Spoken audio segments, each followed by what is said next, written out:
సంవత్సరాల తరబడి ఎన్ని మందులు వాడినా మీ మోకాల నొప్పులు తగ్గట్లేదా? ప్రాణ పెయిన్ క్లినిక్ లో అత్యాధునిక చికిత్స. Welcome to Suman TV. నేను మీ సుమన్ టీవీ నాగ్.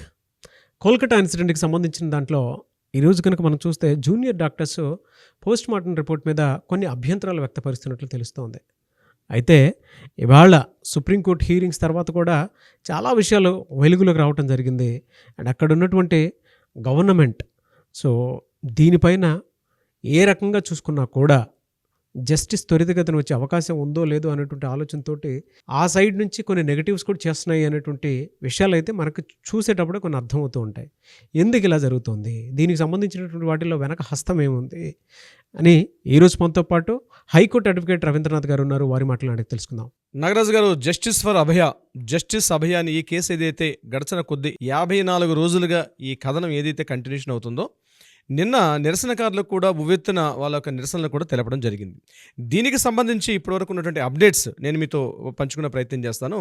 ముందుగా సంజయ్ రాయ్ అండ్ సందీప్ ఘోష్ వీళ్ళిద్దరినీ కూడా నిన్న కంటిన్యూగా రాత్రి 12 గంటల వరకు కూడా విచారణ చేయడం జరిగింది. అంటే ఇప్పటివరకు సందీప్ ఘోష్ని కేవలం ఒక ఫైనాన్షియల్ అలిగేషన్స్, అదేవిధంగా అక్రమాస్తులకు సంబంధించి ఈడీ దర్యాప్తులు చేశారు. కానీ ఈ కేసుకు సంబంధించి అంటే కాలేజీలో ఏం జరిగింది, అంటే ఇప్పటివరకు ఉన్నటువంటి వాళ్ళ యొక్క ఎవిడెన్సెస్ అన్ని తీసుకున్నారు.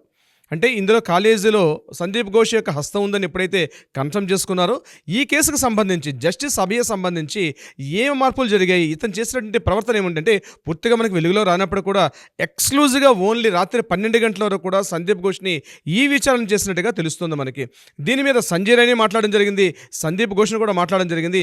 ముఖ్యంగా అభిజిత మండలం ఏదైతే తలా పోలీస్ స్టేషన్ అభిజిత మండలం కూడా మీకు అభిజిత మండలం జరిగినటువంటి డిస్కషన్ ఏం జరిగింది, మీకు ఎప్పుడైతే ఇన్ఫర్మేషన్ వచ్చిందో ఈ ఇన్ఫర్మేషన్ అభిజిత్ మండలికి మీరు ఎందుకు మాట్లాడాల్సి వచ్చింది, అభిజిత్ మండలికి మీకు జరిగినటువంటి ఈ డిస్కషన్స్ అంటే వాళ్ళ దగ్గర టోటల్ కాల్ డేటా మొత్తం తీసుకున్నారు కాబట్టి మీరు ఇలా ఎందుకు మాట్లాడాల్సి వచ్చింది అని సందీప్ ఘోష్ని డైరెక్ట్గా క్వశ్చన్ చేస్తుంటే సందీప్ ఘోష్ కొన్ని ప్రశ్నలకు సమాధానం చెప్పడం జరిగింది, కొన్ని ప్రశ్నలకు సమాధానం చెప్పలేకపోయాడు. అయితే ఇతనికి తెలియకుండానే సందీప్ ఘోష్ మీద మరొక కీ పర్సన్ ఎవరో ఇన్వాల్వ్మెంట్ ఉందని మనం మొదటి నుంచి సస్పెక్ట్ చేస్తున్నాం. ఒక డిఎన్ఏ పర్సన్ ఉన్నారని మనం ముందు నుంచి మాట్లాడడం జరిగింది. దానికి సంబంధించి మనకు కూడా కొన్ని విషయాలు వెలుగులోకి వచ్చాయి. దాన్ని నెక్స్ట్ ఎపిసోడ్లో మనం ఓన్లీ ఎక్స్క్లూజివ్గా డీకి సంబంధించి కొన్ని విషయాలు నేను మీకు వెలుగులో తీసుకొస్తాను. అయితే జరిగిన విషయాలు ఈ ఎపిసోడ్లో మనం మాట్లాడుకుంటున్నాం కాబట్టి దీనిలో సందీప్ ఘోష్కి ఎవరైతే ఇన్ఫ్లుయెన్స్ చేశారు, ఎవరి నుంచి ఇతనికి ఆదేశాలు అందాయి, ఏ ఆదేశాలకు అనుగుణంగా సందీప్ ఘోష్ అలా ప్రవర్తించాడు అంటే కేవలం తనకు ఇండివిజువల్గా తను మాట్లాడడం జరిగిందా, ఎవరి ఆదేశాలైనా తీసుకొని మాట్లాడడం జరిగిందా అన్న విషయం మీదే కంటిన్యూగా రాత్రి 12 గంటల వరకు, అంటే బుధవారం రాత్రి మంగళవారం ఉదయం మొదలుపెట్టారు 10 గంటలకి కంటిన్యూషన్గా రాత్రి కంటిన్యూగా నాన్ స్టాప్గా 14 గంటల పాటు అతనికి ఇంటరాగేషన్ చేశారు సిబిఐ పోలీసులు. అంటే దర్యాప్తుని ఇంకా వేగవంతం చేసుకునే వెళ్ళే ప్రక్రియలో నిజంగా మన నిన్న మంగళవారం రాత్రి జరిగినటువంటి ఏదైతే దర్యాప్తు ఉందో డెఫినెట్గా మాత్రం కీలకమైన విషయాలు రాబట్టారు సిబిఐ వాళ్ళు. అంటే ఇప్పటివరకు జరపలేదా సార్, కాదు జరిపారు. అవన్నీ ఎవిడెన్స్ అన్ని కలెక్ట్ చేసుకొని పెట్టుకొని డైరెక్ట్గా క్వశ్చన్ ఫామ్ పెట్టుకొని సందీప్ ఘోష్ ఇంటరాగేట్ చేశారు. అదేవిధంగా సంజయ్ రాయ్ని కూడా ఇంటరాగేట్ చేశారు. సంజయ్ రాయ్ చెప్పేది సందీప్ ఘోష్ చెప్పేది కొంత విభేదించినట్టుగా ఉంది. అయితే ముందుగా మనం అనుకున్నట్టుగా సంజయ్ రాయ్ కేవలం అక్కడ వేరే పర్సన్ని సర్వీస్ చేయడానికి వెళ్ళలేదు, అభయని మర్డర్ చేసే విషయంలో కొంత కీలకమైన పాత్ర పోషించినట్టుగా కొన్ని విషయాలు మనకు వెలుగులోకి వచ్చాయి. అది ఎంతవరకు కన్ఫర్మేషన్ ఉంది మనం కన్ఫర్మేషన్ చేసుకొని చెప్దాం నాగరాజ్ గారు. దీనికి సంబంధించి ఇంకొకటి ప్రధాన విషయం ఏంటంటే పోస్ట్ మార్టం అటాప్సీ రిపోర్ట్. ఇక్కడ జూనియర్ డాక్టర్లు ఏదైతే ఇక్కడ నిరసన తెలుపుతూ ఉన్నారో ఇందులో భాగంగా నిన్న కొంతమంది జూనియర్ డాక్టర్లు వెలుగులోకి వచ్చి వాళ్ళ ఒక ఎవిడెన్స్ బయటికి ప్రెస్కి రిలీజ్ చేశారు. అందులో ఏంటంటే మేము అటాప్సీలో పార్టిసిపేట్ చేశాము, మా సంతకాలు కూడా ఉన్నాయి, మేము సంతకాలు పెట్టినటువంటి అటాప్సీ రిపోర్ట్ ఒకటి మనకు వచ్చింది. మన ఈ వీడియోతో పాటు అది కూడా ప్లే చేయండి నాగరాజ్ గారు. సో అటాప్సీ రిపోర్ట్ ఆ జూనియర్ డాక్టర్స్ ఏం చెప్పారంటే, మేము అక్కడ పార్టిసిపేట్ చేసాం. ఫోరెన్సిక్ డాక్టర్ డాక్టర్ అపూర్వ బిశ్వాస్ ఏదైతే మా యొక్క ఈ పోస్ట్ మార్టంకి నేతృత్వం వహించాడో అతని క్యాప్టెన్ ఆఫ్ హెడ్గా ఉన్నాడు. మాతో పాటు గైనిక్ డాక్టర్స్ 2 ఉన్నారు. అదేవిధంగా న్యూరాలజీ డాక్టర్స్ ఒక డాక్టర్ పార్టిసిపేట్ చేశారు.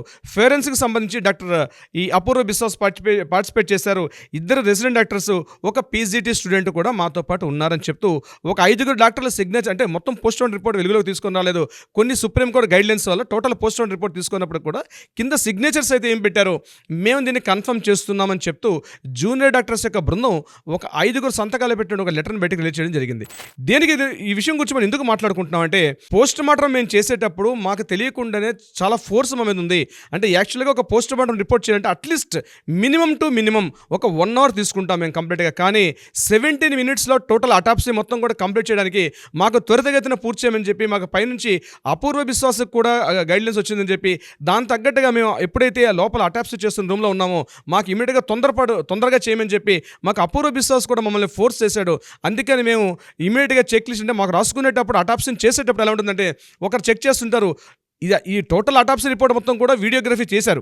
అయినప్పటికీ కూడా ఒక టెస్ట్ చేస్తుంటే మేము ఇమీడియట్గా ఒక రిపోర్ట్ రాస్తూ ఉండాలి. It's a lengthy process. కానీ అయినప్పటికీ కూడా 17 నిమిషాల్లో మమ్మల్ని పూర్తిగా కంప్లీట్ చేయమని చెప్పి అపూర్వ విశ్వాస్ గారికి పైనుంచి ఒక ఆర్డర్స్ అందాయి.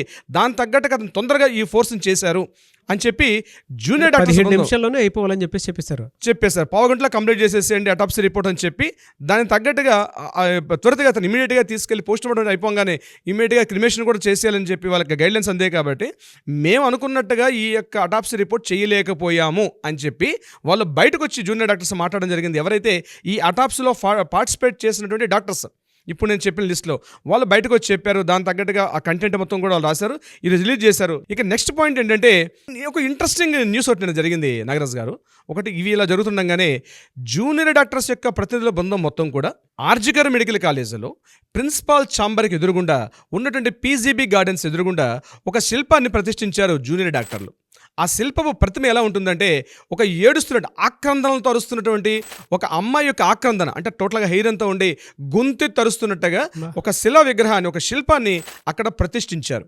ఆ శిలా విగ్రహం ఎలా ఉంటుందంటే, గట్టిగా అరుస్తున్నటువంటి ఒక అమ్మాయి యొక్క శిల్పం ఆకాశాన్ని చూస్తూ గట్టిగా అరుస్తున్నటువంటి ఒక నల్ల రాతితో చేసినటువంటి ఒక fibre glass, black colour fibre గ్లాస్తో చేసినటువంటి ఒక ఆక్రందన, ఒక ఆర్తనాదాన్ని గట్టిగా వెలుగుతూ ఆకాశానికి రోధిస్తున్నటువంటి ఒక శిల్పాన్ని అక్కడ ప్రతిష్ఠించడం జరిగింది నిన్న జూనియర్ డాక్టర్స్. ఆ శిల్పాన్ని చెక్కినటువంటి అభయ ఆత్మ న్యాయం కోసం ఏడుస్తుందేమో అన్న భావన కలుగుతుంది మా మనసులో. చాలా బాధ అనిపించింది సార్ నాకు. సో ఆ అమ్మాయి యొక్క ఆర్తనాదం ఎలా ఉందంటే, కంప్లీట్గా చెవుల మీదకి పూర్తిగా ఆ యొక్క హెయిర్ అంతా ఫాలో అయిపోయి ఆ అమ్మాయి గొంతెత్తి ఎవరో తన దేహాన్ని గట్టిగా చిదిమేస్తుంటే ఆ ఫీలింగ్స్ అన్నీ కూడా ఎక్స్ప్రెషన్స్ ఫేస్లో ఎట్లా వస్తాయి, ముఖంలో ఎంత బాగా ప్రతిబింబిస్తుంది అనేది ఆర్టిస్ట్ అయినటువంటి ఆసిత్స్ అయినటువంటి ఒక శిల్పకారుడు అద్భుతంగా చెక్కినటువంటి ఫైబర్ గ్లాస్తో చేసిన ఒక నల్లగా ఉన్నటువంటి, అంటే black age indicates is the ఒక ఆక్రందన, ఒక అనైతికాన్ని నిదర్శనంగా చూపిస్తుంది బ్లాక్ కలర్. ఆ బ్లాక్ కలర్లో ఉన్నటువంటి ఒక శిలా విగ్రహం చూసిన వాళ్ళందరూ కూడా కాసేపు ఇప్పుడు మీరు ఇందాక అన్నట్టుగా అబ్బా అంటే చూడంగానే చాలు, అంటే ఎన్నో వేల భావాలను పలికించే ఒక శిల్పాన్ని అక్కడ ప్రతిష్ఠింపజేశారు. నాకైతే మీరు అలా చెప్పేటప్పుడు మా ఇంట్లో వాళ్ళు గుర్తొచ్చారు సార్ నాకు. అంటే మనకి అనిపిస్తూ ఉంటుంది కదా, మనకు తెలియకుండా ఇప్పుడు మన ఇంట్లో వాళ్ళే ఎక్కడంటే అక్కడ తిరుగుతూ ఉంటారు మామూలుగా, ఏ కూరగాయలకనో లేదంటే ఆఫీసులకనో వెళ్ళడానికి అని చెప్పేసి. బట్ ఎంత దారుణమైనటువంటి హింసకు గురవుతున్నారు అనుకున్నటువంటి ఆలోచన వస్తుంటేనే చాలా భయంగాను ఆందోళనగాను అనిపించింది నాకు. నిజం సార్, అసలు మనకి ఇలా అనిపించిందంటే ఎంటైర్ వెస్ట్ బెంగాల్ ఇంకా దారుణంగా రెస్పాండ్ అయ్యి ఉంటుంది అసలు దీని మీద. అవునండి నాగరాజు గారు, మీరు చెప్పేది 100% రైట్. మన తల్లిగా, మన చెల్లిగా, మన సోదరిగా ఎన్నో పాత్రలు పోషిస్తున్న ఒక మహిళ, మన జీవితాల్లో మహిళ లేనటువంటి జీవితాన్ని మనం ఊహించుకోవడం చాలా దుర్లభం, చాలా కష్టం. అడుగడుగున చిన్నప్పటి నుంచి మన ప్రతి స్థాయిలో కూడా అమ్మాయి ఉంటుంది. హాస్పిటల్కి వెళ్తామండి, ముఖ్యంగా నాగరాజు గారు, ఏదో గాయం తగిలి వెళ్తాం, లేదా తెలియకుండా వ్యాధితో వెళ్తాం హాస్పిటల్కి, బాధతో వెళ్తాం. వెళ్ళేటప్పటికి మనకి ఇమ్మీడియట్గా సిస్టర్ని పిలుచుకుంటామండి. మనం వాడే వర్డ్ ఏంటంటే సిస్టర్ అని పిలుస్తాం మనం. అక్కడ ఉంటుంటే ఆ వర్డ్ని సిస్టర్ వస్తారు, మనకి అది ఇంజక్షన్ ఇవ్వడం కానీ, నర్సింగ్ డాక్టర్ గారు వస్తారు, చెక్ చేస్తారు, it's part of. But sister part, nursing పార్ట్లో ఉన్న సిస్టర్ చేస్తారు. అందుకని మనం ప్రేమతో సిస్టర్ అని పిలుచుకుంటాం. హాస్పిటల్కి వెళ్తే పిలవాల్సిన వర్డ్ కూడా అదే సిస్టర్ అని. అక్కడ మనం వేరే దృక్కోణం ఉండదు. కానీ ఎంత క్రూర మృగాలండి వాళ్ళకి, ఎట్లా అనిపిస్తుంది అసలు వాళ్ళకి. మనకి ఒంట్లో మనకి చీము నెత్తురు కాలుతుంటే దాన్ని కాటన్తో తుడిచి దాన్ని మొత్తం క్లీన్ చేసి ఆ గాయాన్ని పూర్తిగా శుభ్రం చేసి ఎప్పటికప్పుడు బ్యాండేజ్ చేసే పనులు ఇంట్లో మన తల్లి తర్వాత మళ్ళీ ఆ పాత్ర చేసే బాధ్యత ఆ సిస్టర్ని పిలిపించుకున్నటువంటి ఒక నర్సింగ్ వాళ్ళకి ఉంటుందండి నాగరాజు గారు. ఎగ్జాక్ట్లీ. అసలు అలాంటి హాస్పిటల్లో ఇంత దారుణ కృత్యం జరగడం అంది కలకత్తా ప్రజలు తట్టుకోలేక తట్టుకోలేకపోతున్నారు. వాళ్ళ ఆవేశాన్ని ఎన్ని రకాలుగా కోర్టులు మాట్లాడుతున్నాయి, చట్టాలు మాట్లాడుతున్నాయి, గవర్నర్ రాజకీయ నాయకులు మాట్లాడుతున్నారు అయినప్పటికీ కూడా, కానీ సామాన్య ప్రజానీకం, సామాన్య వ్యక్తులు చాలా చాలా సెంటిమెంటల్గా ఉంటారండి. వెస్ట్ బెంగాల్ ప్రజలు చాలా సెంటిమెంటల్ పర్సన్స్. ఇది మనకి ఎన్నో వందల నుంచి కూడా తెలుసు. కానీ ఈ విషయం తట్టుకోలేకపోతున్నారు. ఈ యొక్క శిల్పం గురించి మనం మాట్లాడుకుంటే, ఎక్కడైతే ఈ శిల్పాన్ని ఏర్పాటు చేస్తారో ఆ శిల్పం కింద కొన్ని వర్డ్స్ రాయడం జరిగింది. ఆ వర్డ్స్ ని మీతో షేర్ చేసుకునే ప్రయత్నం చేస్తాను. కింద ఏం రాశారంటే, ఆగస్టు 9న అభయ అనుభవించిన క్రూరత్వానికి నిదర్శనంగా ఉద్దేశించబడినటువంటిది ఈ శిల్పం అని కింద ఉన్నటువంటి ఒక అక్షరాలతో, అంటే శిలాక్షరాలతో రాయడం జరిగింది. దానికి సంబంధించినటువంటి ఆ యొక్క ఇమేజ్ని చూస్తున్న నాగరాజు గారు, ఈ ఆగస్టు 9 నుంచి ఇప్పటి వరకు ఆ యొక్క జూనియర్ డాక్టర్లు ఎంత తపన పడుతున్నారో న్యాయం జరగాలని, మరలా తమ భవిష్యత్తుకి తమతో పాటు పనిచేస్తున్నటువంటి మిగిలిన వైద్యాధికారులు కావచ్చు, నర్సింగ్ సిబ్బంది కావచ్చు, మేము అనుభవిస్తున్నటువంటి బాధలు ఈ రాజకీయ నాయకుల యొక్క కుళ్ళు రాజకీయ నాయకులతోటి ఎంతగా చిదిమేస్తున్నాయి మా యొక్క జీవితాలని. ఇట్లాంటిది మరలా జరగకూడదు. జరిగిందేదో జరిగింది ఇప్పటిదాకా. ఇప్పటికైనా న్యాయస్థానాలు ముందుకొచ్చి మాకు సరైన తీర్పు ద్వారా అటు అమ్మాయికి న్యాయం జరగాలి, మేము పనిచేస్తున్న మా వైద్య సిబ్బందికి కూడా సరైన భద్రతాపరం రక్షణ చర్యలు ఉన్నప్పుడే మేము ప్రజలకు మరింత సేవ చేయగలుగుతాం అనే విషయం మీద వాళ్ళ శిల్పం దగ్గరకు వచ్చి మాట్లాడిన మాటలు చాలామంది వేలాది హృదయాలను రంజింపజేశాయి. నాగరాజు గారు, ప్రీవియస్గా పనిచేసిన వాళ్ళు, ప్రస్తుతం పనిచేస్తున్న న్యాయవాదులు అందరూ కూడా కలిసి ఒక సమూహంగా ఏర్పాటి ఒక సెమినార్ని ఏర్పాటు చేసుకున్నారు నిన్న వెస్ట్ బెంగాల్ నుండి రవీంద్ర సదన్ బిల్డింగ్లో. వీళ్ళకి చెప్పింది ఏంటంటే, రాష్ట్రంలో నాట్ ఓన్లీ వెస్ట్ బెంగాల్ కాదు, ఎక్కడైనా సరే, దేశంలో కావచ్చు, ఎక్కడైనా సరే న్యాయాధికారులు కావచ్చు, న్యాయవాదులు కావచ్చు, న్యాయాన్ని పోరాటం చేస్తారు, న్యాయాన్ని ప్రతిష్ఠింపజేస్తారు రాష్ట్రంలో శాంతి భద్రతల నిమిత్తం. ఎప్పుడైతే రాజకీయ వ్యవస్థ భ్రష్టు పట్టిపోతుందో అప్పుడు జ్యుడిషియరీ వ్యవస్థ దాన్ని న్యూట్రలైజ్ చేయడానికి పనిచేస్తుంది. కానీ ఈరోజు రాష్ట్రంలో పరిస్థితి ఏంటంటే, ప్రతి చిన్న విషయాన్ని రాజకీయ నాయకులు పరిపాలిస్తున్నారా, జ్యుడిషియరీ వ్యవస్థ పరిపాలిస్తుందా? జ్యుడిషియరీ వ్యవస్థ పరిపాలించే పరిస్థితి కాదు. ప్రతి విషయానికి ఈరోజు దేశంలో ఎంత సెన్సిటివ్ అయిపోయిందంటే, నాగరాజు గారు వాళ్ళు మాట్లాడిన మాటలు నేను చెప్తున్నాను, ఎంత సెన్సిటివ్ అయిపోయిందంటే ప్రతి చిన్న విషయాన్ని కూడా జ్యుడిషియరీ మీద ఆధారపడాల్సిన పరిస్థితి వచ్చేసింది. మనం ప్రతి విషయానికి రాజకీయ నాయకులు ఏం చేస్తున్నట్టు, మన ద్వారా ఎన్నుకున్నటువంటి నాయకులు, మంత్రులు, మినిస్టర్లు వీళ్ళు చేస్తున్న పని ఏమిటి? మేము చేయాల్సిన పని మేము ఎంతవరకు, ఎప్పుడైతే రాజకీయ నాయకులు తప్పుదో పడితే, ఎప్పుడైతే బ్యూరోక్రాట్స్ తప్పుదో పడితే వాటిని సమన్యాయం చేయడానికి ఉంటుంది జ్యుడిషియరీ వ్యవస్థ. కానీ జ్యుడిషియరీ వ్యవస్థ పరిపాలన ఎప్పుడూ చేయదు. ఈ విషయాన్ని ప్రజలు గుర్తించాలి. కేవలం మేము దిశానిర్దేశం మాత్రమే చేయగలుగుతాం తప్పించి పరిపాలన చేసే పరిస్థితి మాది కాదు. కానీ రాజకీయ నాయకులు భ్రష్టత్వాన్ని పొందినప్పుడే ఇటువంటి అగాయిత్యాలు బయటకు వచ్చే వెలుగులోకి వస్తాయి. ఈ విషయాన్ని వాళ్ళు ఎందుకు మాట్లాడాల్సి వచ్చిందంటే, నాగరాజు గారు, ముఖ్యంగా ఈ సెమినార్ హాల్లో ఉన్నటువంటి న్యాయవాదులు ఎప్పుడైతే ఈ అభయ సంబంధించినటువంటి ఇష్యూ కంటిన్యూగా 53 రోజులుగా ఎప్పుడైతే డిస్కషన్ అవుతూ ఉందో, జూనియర్ డాక్టర్ల మీద, అంటే ప్రభుత్వ వ్యవస్థ, అంటే ఆల్రెడీ ఉన్నటువంటి గవర్నమెంట్ కాలేజీలో పనిచేస్తున్నటువంటి ప్రభుత్వ అధికారుల మీద, అదేవిధంగా పనిచేసే స్టూడెంట్స్ మీద మెమోస్ వెళ్తున్నాయి. స్టూడెంట్స్ని ఎగ్జామ్స్కి రానివ్వకుండా మీరు కానీ పార్టిసిపేట్ చేస్తే, అందులో నిరసనలో పార్టిసిపేట్ చేసిన అదేవిధంగా మీరు అభయకు సంబంధించి మీరు ఏ రకమైన కార్యకలాపాలు మీరు పార్టిసిపేట్ చేసినట్టయితే మిమ్మల్ని కాలేజీని సస్పెండ్ చేస్తున్నాం, మీకు ఎగ్జామ్స్లో పార్టిసిపేట్ చేయనివ్వం, మీకు ఎగ్జామినేషన్లో పాటు మిమ్మల్ని ప్రమోట్ చేసే అవకాశం కూడా లేకుండా మిమ్మల్ని అంటే ఒక దమన నీతి అంటారు చూసారా నాగరాజు గారు, అంత దమన నీతి ఈరోజు కూడా మమతా బెనర్జీ ప్రభుత్వం ఆ రాష్ట్రంలో ప్రవర్తిస్తుంది. ఒక పక్క సుప్రీంకోర్టు ఇంత దీన్ని సుమోటోగా తీసుకుని మాట్లాడుతున్నప్పటికీ, కలకత్తా హైకోర్టులో డిస్కషన్ అవుతున్నప్పుడు కూడా, సెల్డా కోర్టులో డిస్కషన్స్ అవుతున్నప్పుడు కూడా, దేశవ్యాప్తంగా ఉన్నటువంటి ఎంటైర్ టోటల్ ప్రజలందరూ కూడా ఈ ఇష్యూ గురించి మాట్లాడుకున్నప్పుడు కూడా, మమతా బెనర్జీ ఇప్పటికి కూడా ఒక రాష్ట్ర ఆరోగ్య శాఖ మంత్రిగా తన విధి విధానాలు చేయడం మానేసి పూర్తిగా స్టూడెంట్స్ ఎవరినైతే దమన నీతితో అంచే ప్రయత్నం చేస్తున్నారు తప్పించి వారికి ఒక దిశానిర్దేశం ప్రయత్నం చేయలేకపోతుంది.